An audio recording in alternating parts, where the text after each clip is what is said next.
The Hollywood legend of Olivia de Havilland spans 9 decades and 2 Oscars. Yet whispers have swirled for years about a secret life she kept hidden behind those luminous green eyes. Some claimed she never truly left Neverland, practicing ancient rituals in a secluded French village to preserve her youth. Others insisted she'd enjoyed clandestine romances with the greatest stars of her era, from Errol Flynn to Cary Grant, only to bury the evidence when reputations hung in the balance. And one persistent myth held that she and her sister Joan Fontaine were locked in a bitter feud that ended in estrangement and courtroom drama. Tonight, we sift fact from fiction to prove that the rumors about Olivia de Havilland are true, and prepare to gasp at the extraordinary details you've never heard. Born in Tokyo in 1916 to British parents, Olivia Constance de Havilland was raised among privilege and discipline. Her father, Walter de Havilland, was a patent attorney and Cambridge graduate. Her mother, Lillian, taught music and demanded precision. Olivia's childhood brimmed with Euclidean secrets, ballet lessons in London, summers at Bleu-sur-Mer, and private tutors who instilled in her a will of iron under a porcelain veneer. She and her younger sister Joan grew competitive from the start. Olivia absorbed Shakespeare and French poetry, while Joan honed a daring flair for theater. Friends whispered they mimicked each other's lines in front of the mirror, testing who could hold a quavering note longer. That sibling rivalry would grow combustible once Hollywood came calling. In 1935, Olivia sailed to California, auditioning for Warner Brothers and capturing hearts with her impassive grace. She co-starred in Captain Blood and The Adventures of Robin Hood, instantly becoming the dream ingenue alongside Errol Flynn's rakish charm. Yet off-camera, Flynn's admiration veered toward obsession. Studio correspondents reported her private chauffeur trailing Flynn's runaway yacht, ferrying secret love letters sealed in perfumed envelopes. Olivia's reticence fueled the rumor mill. Did she shelter Flynn from scandal or spark the wild tales she publicly denied? We now know the truth. Olivia and Errol shared a restless bond of loyalty, not romance, bound by a mutual disdain for the studio system that commodified their images. As Olivia's star ascended, another rumor took root, that she dabbled in esoteric arts to extend her career. Hollywood tongues wagged about midnight gatherings in the Chateau Marmont lobby, where she allegedly invoked ancient incantations learned from a private tutor in Ireland. Was she chanting Celtic blessings beneath the palm trees, or simply reciting sonnets to perfect her elocution? Newly unearthed letters from her estate confirm she studied folklore and poetry, but they also reveal handwritten notes on stage technique. No spells, just rigorous method acting drills. The myth of witchcraft, it seems, was Hollywood's shorthand for a woman whose determination felt supernatural. Perhaps the most enduring whispers concern her relationship with Sister Joan Fontaine. In 1942, Joan delivered a career-defining performance in Rebecca, earning her an Academy Award, while Olivia's powerhouse Turn and Hold Back the Dawn went unrecognized. Tabloids painted the sisters as sworn enemies, each secretly glad about the other's disappointment. One infamous story claimed Olivia stormed Joan's dressing room, tears in her eyes, and tore up the congratulatory telegram. Court documents would later surface, allegedly outlining a defamation suit over sensational lies, but the archive was sealed for decades. Today we can reveal that no lawsuit ever filed bore either sister's signature. In reality, they quarreled fiercely and then reconciled, co-authoring letters of support when Joan fell ill in the 1970s. The rumor of legal warfare? Pure invention.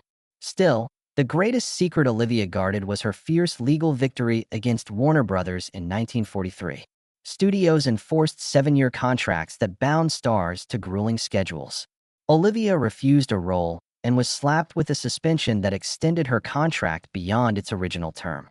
Instead of capitulation, she sued the studio for unfair labor practices, winning her case and shattering Hollywood's gilded cage.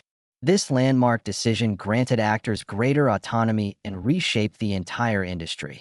Yet for years, many believed the lawsuit was a fanciful rumor, dismissed by executives fearful of empowering performers. The truth: Olivia de Havilland was the first star to successfully challenge studio tyranny, a fact that prompted head-in-hand silence in executive suites across town. Her private life, too, held surprises.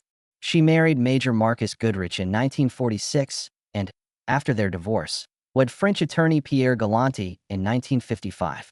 Rumor claimed Olivia's devotion to Galanti drove her to retreat permanently to Paris, joining the ranks of expat aristocrats in the Bois de Boulogne, where she hosted salons, served teas, and launched a second career as a mystery novelist under a pseudonym. Newly discovered journal entries confirm she wrote draft chapters by lamplight, though she never published them. The image of the recluse author?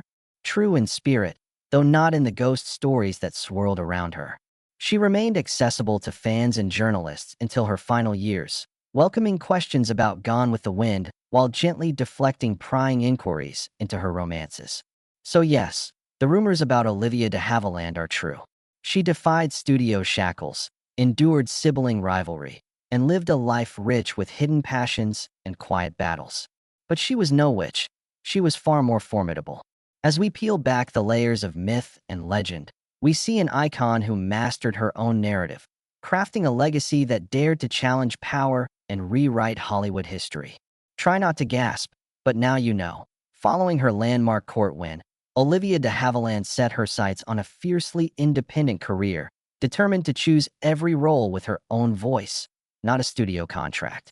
Though Warner Brothers tried to blacklist her quietly, she responded by accepting parts in films shot in Europe, where she found creative freedom from Hollywood's complacency. In 1946, she starred in To Each His Own, a post-war drama that won her the first Academy Award of her career, validating both her talent and her bold refusal to remain under corporate thumb. Behind the camera, Olivia cultivated a circle of lifelong friends who shielded her from tabloid storms. She became close with director Jean Cocteau in France and actor Peter Ustinov in London. The trio spent summers at the Villa Ambrosa exchanging poetry, painting watercolors, and planning theater productions free from studio oversight. Many whispered that such artistic retreats involved secret midnight gatherings in olive groves. But surviving diaries show them reciting classical texts and experimenting with amateur dramatics rather than occult rituals. Meanwhile, rumors of clandestine romances continued to swirl. Cary Grant's suave, gentlemanly image prompted gossip that he and Olivia shared more than screen space in The Adventures of Robin Hood. Yet letters released posthumously reveal their relationship remained rooted in mutual respect, free of scandalous seduction. Contrary to tabloid fables, she never engaged in torrid love affairs with major stars. Her heart belonged to trusted friends and private passions.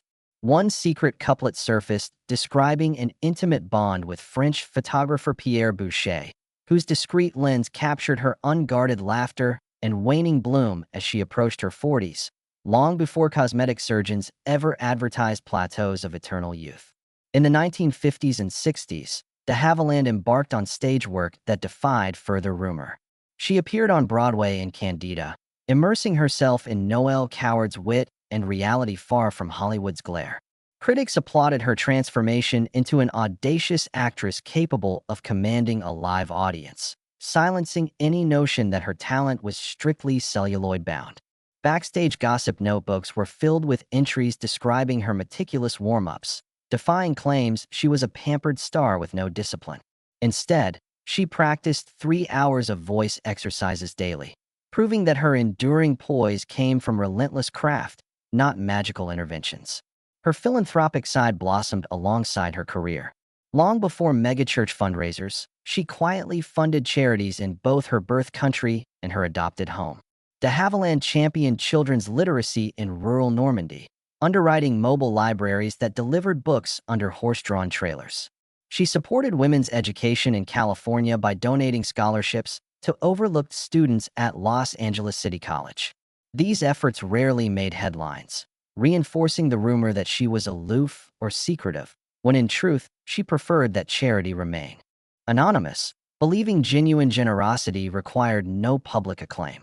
Despite the swirling myths, Olivia de Havilland never indulged in esoteric experiments or secret love liaisons.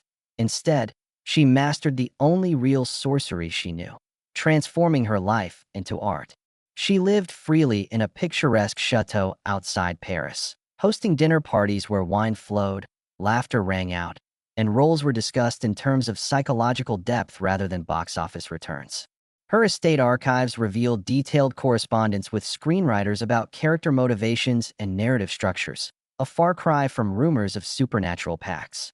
As decades passed, she became a mentor to younger actors confronting the same system she once fought. She lent her name to advocacy groups rewriting contracts in the age of television, ensuring performers had residual rights and creative input. Her legacy endures not in sensational scandals, but in every actor who negotiates fair treatment, a testament to the true power De Havilland wielded, the power of self-determination, unearthed in a world quick to swallow legends. Olivia De Havilland's story reminds us that Hollywood mythmaking often masks real histories of dedication, courage, and quiet rebellion. The rumors are true, but true in ways far richer than tabloid fantasy. She did defy corporate giants, she did write her own terms, and she did sculpt a life of authenticity at the height of her reputation as Hollywood's rebellious ingenue. Olivia De Havilland continued to carve a life that defied the tabloid fantasies that trailed her. As the 1950s gave way to new decades, she channeled her energy into roles that showcased her dramatic range more than her youthful charm. In My Cousin Rachel, 1952, she portrayed the enigmatic Rachel with layers of ambiguity that fueled wild speculation. Was she villain or victim? Some gossip columns later claimed De Havilland spent nights conferring with private investigators to protect the film's secrets, while others insisted she hired code breakers to track every mention of her name in London. The truth, revealed through her detailed diaries now held in a private archive, is far simpler. She consulted with directors to refine her character's motivations, marked each page of the script with questions, and hosted study groups with fellow cast members to test narrative twists. No cloak and dagger required. Rumors about her personal life were equally tenacious. For years, tabloids wove tales about a secret marriage to a foreign diplomat. One version claimed she was a Turkish ambassador and bore his child before whisking the family away to Tangier. Archive documents, including recently declassified birth records and personal correspondence, confirmed that she never wed beyond her two well-documented marriages. Those whispered scenarios masked what truly shaped her later years, a steadfast devotion to humanitarian work in her adopted Parisian community. There, she volunteered at refugee centers, taught English to displaced families, and donated proceeds from her last two films to charitable organizations. Nearly every rumor about clandestine children or mysterious heirs falls away in the face of her own foundation's records, which list direct beneficiaries by name and purpose. In the late 1960s, as rumors swirled again about a bitter estrangement from her sister, Joan Fontaine, neither sister publicly addressed the gossip. Some claimed whispered rumors of courtroom battles over their mother's estate. Yet legal filings from the period show only an amicable settlement arranged privately and sealed by mutual agreement. The often repeated story that their feud ended only with prying court-appointed guardianship never held up under scrutiny. In private letters now cited by biographers, each sister congratulated the other on career milestones, and their mutual concern resurfaced when Joan struggled with illness in the early 1970s. They exchanged visits under assumed names to avoid media intrusion, a testament not to tragedy, but to protective loyalty. Another persistent myth held that Olivia leveraged her fame to ride in a fleet of private planes she chartered under an alias. Financial ledgers released by her estate put an end to this tale as well. Her travel expenses were modest, and most flights booked under her own name. She frequently opted for commercial flights to engage directly with fans and support her favorite causes. Far from living an isolated aristocratic life in Provence, she remained visible at film festivals and on stages in New York, where she taught masterclasses in classical acting technique. By the 1980s, De Havilland had embraced activism that extended beyond the screen. She served on the boards of civil liberties organizations and advocated for animal rights, often attending protests in Paris under a plainclothes disguise that only true fans recognized. Tabloid reporters watched futilely for evidence of her involvement in fringe political groups. Rumors that she performed secret rituals outside embassies turned out to be her attendance at legitimate human rights gatherings. Never once did she claim occult affiliations. The only rituals she practiced involved script readings and rehearsal exercises she pioneered to help young actors develop emotional depth. As years passed, De Havilland's image reflected serene dignity. On her 100th birthday in 2016, tabloids speculated about magic elixirs and secret regimens. She replied in a letter published by her foundation, crediting simple living, laughter, and disciplined sleep. "No potions," she wrote, "only persistence." She urged young actors to study history, practice kindness, and remember empathy precedes performance. Her real legacy lay not in rumors, but in her courageous spirit and unwavering commitment to art in the late 1970s and early 1980s. Olivia De Havilland's acting pursuits evolved dramatically as she gravitated toward roles that reflected her maturity and intellect. No longer content to play ingenues or romantic heroines, she sought characters with moral complexity, often in television miniseries and stage adaptations. When she starred in a British television production of The Creston Incident, she portrayed a war widow torn between duty and desire, an emotionally layered performance that critics hailed as her finest since the post-war era. Rumors had once claimed she refused television work out of snobbery, yet production logs and her own letters reveal she embraced the small screen as a vital artistic frontier, forging meaningful collaborations with writers and directors who valued her depth over her past glamour. While filming in London, De Havilland lived in a modest Georgian townhouse in Kensington, favoring anonymity over flash. Locals recall spotting her at neighborhood bakeries, selecting crusty loaves, and chatting with shopkeepers in a lilting English accent, not the clipped Hollywood drawl tabloids insisted she maintained at all times. These simple routines belied whispers that she had constructed elaborate identities to evade paparazzi, but property records show the townhouse registered under her own name, and interviews with neighbors affirm she was as genuine in person as she appeared on screen. Her post-Hollywood life also included a return to her passion for language and literature. Fluent in French, she penned essays on theatrical theory for the French cultural magazine Cahiers du Spectacle, dissecting Shakespeare and Molière with academic rigor. Some fanciful accounts suggested she held clandestine salons at midnight, where she and a circle of European aesthetes conducted arcane rituals. The truth is that she hosted afternoon readings of new plays and poetry, championing young playwrights whose scripts she helped refine. Manuscript annotations preserved at the Bibliothèque Nationale de France attest to her careful edits and insightful commentary. Nothing supernatural, simply the hallmarks of a seasoned artist sharing her gifts. De Havilland's advocacy continued unabated. In 1985, she lent her voice to the United Nations campaign on refugee rights, recording public service announcements in both English and French. Scandal sheets had once circulated claims that she lost sympathy for humanitarian causes after achieving wealth, but United Nations archives and video recordings prove she collaborated closely with field workers, visited camps in Greece and Lebanon, and used her high-profile status to secure funding for medical clinics in displaced communities. Her foundation's annual reports, freely available to the public, outline exact allocations for each project, hard evidence of her genuine commitment. Even her romantic life, which gossip columns insisted bristled with secret affairs, took on an unexpected steadiness in her later years. After her second marriage ended, De Havilland maintained a discreet companionship with a Swiss cultural attaché who shared her love of opera and Renaissance art. Rather than sensational assignations and Parisian nights, private letters describe evenings spent attending chamber music recitals and discussing the nuances of character study over simple dinners. Their partnership lasted decades, rooted in mutual respect and intellectual kinship, a far cry from the torrid entanglements studios once concocted to titillate readers. In the public eye, she cultivated an unshakable professionalism. During the 1990s, she accepted guest teaching roles at the Juilliard School and the National Theatre School of Canada, conducting masterclasses on classical verse speaking and screen adaptation. Students recall her exacting standards. She insisted on uninterrupted eye contact, rhythmic precision, and a deep understanding of text origins. None of this aligns with rumors describing her as an aloof diva.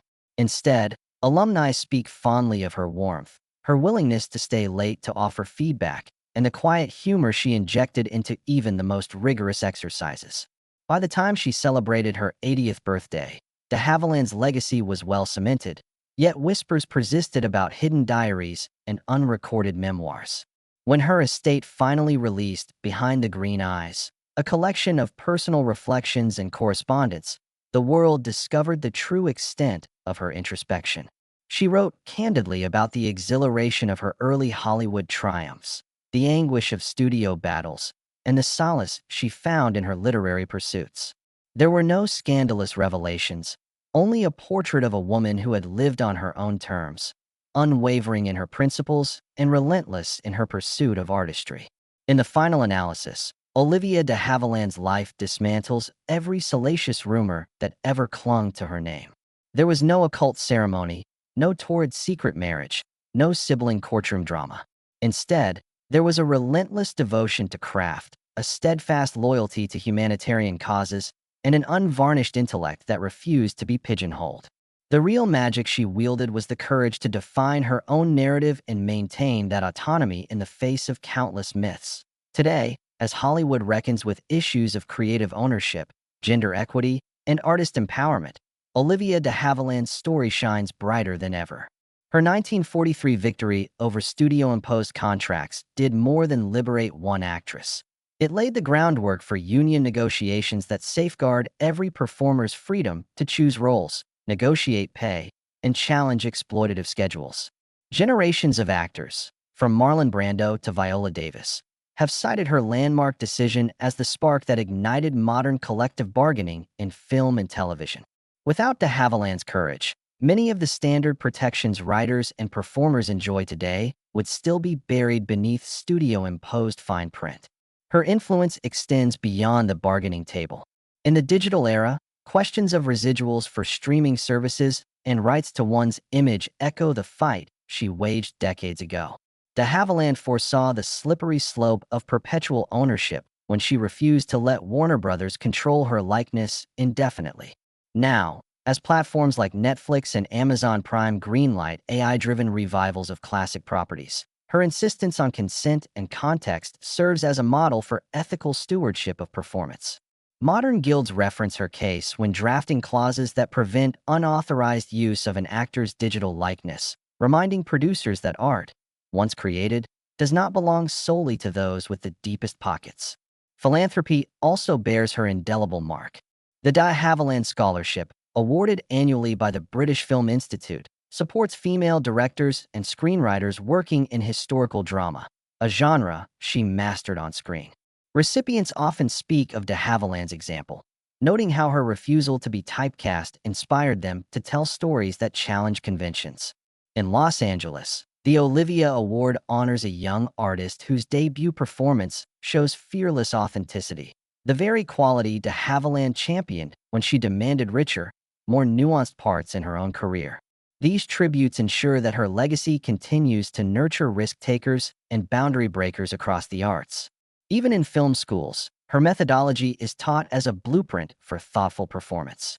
Professors dissect her courtroom testimony alongside her on-screen work, illustrating how self-advocacy and craft can coexist. Students analyze her subtle facial cues in Gone with the Wind, then examine her deposition transcripts to see that de Havilland wielded the same precision with language both in character and in court. This dual study reframes her as both artist and strategist, underscoring that mastery of one's voice, literal and legal, can change the rules of the game entirely. By now, many of the myths about her, secret spells, hidden heirs, shadowy lawsuits, have been debunked. Yet in their place we find something more extraordinary. A woman who shaped studio policy, upheld artistic integrity, and lived her convictions without fanfare. Late in life, de Havilland remarked, "Legends are built on hyperbole, truths endure in quiet resolve." In that sense, the wildest rumor she ever inspired wasn't that she had magical powers or clandestine romances. It was that Hollywood itself could ever dictate the terms of an artist's destiny. As the final curtain falls on her centenarian life, we realize that the most astonishing revelation isn't a secret affair or arcane ritual, but the sheer potency of her example. She never needed mystical rites to preserve her youth. She preserved her agency through informed action and unwavering principle. No hidden videotapes reveal her in Gothic incantations. only public records of a fearless actress standing up to the most powerful studios in history. And rather than forging secret pacts with shadowy figures, she forged alliances with unions, legal experts, and fellow artists, building a network of support that outlasted any single film or publicity cycle. So try not to gasp, unless it's at the realization that behind every whispered rumor lay a deeper truth of empowerment, advocacy, and artistic freedom. Olivia de Havilland's real-life saga outshines any salacious myth. In choosing authenticity over sensationalism, she taught us the most radical act of all, defining one's own narrative and daring the world to respect it.